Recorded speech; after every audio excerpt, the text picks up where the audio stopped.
Hello there, and welcome to another one of these Lexical Lab 1-minute English videos.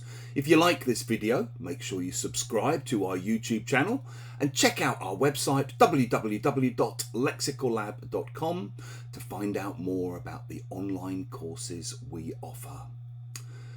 Last week I was chatting to an old Russian friend of mine about what's going on where they are in Russia.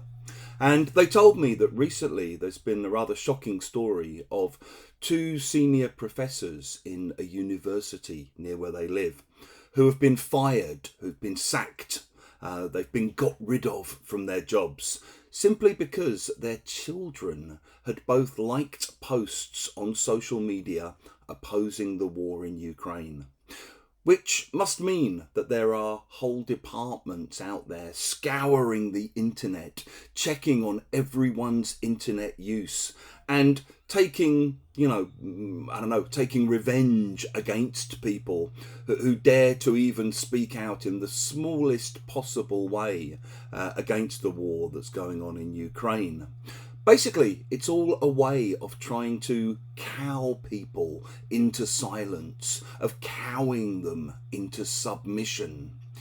If you cow people, you basically make them do what you want them to do through fear, by frightening them, by scaring them about what you can possibly do to them, or by making examples of other people in order to put the fear of God into people.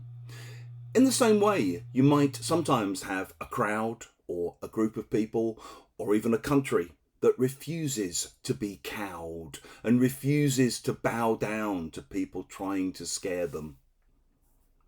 If you've enjoyed this video, please do click the like button.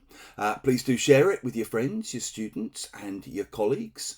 And in the comment section below, we'd love to see examples of how you might use cow or to be cowed into silence or submission.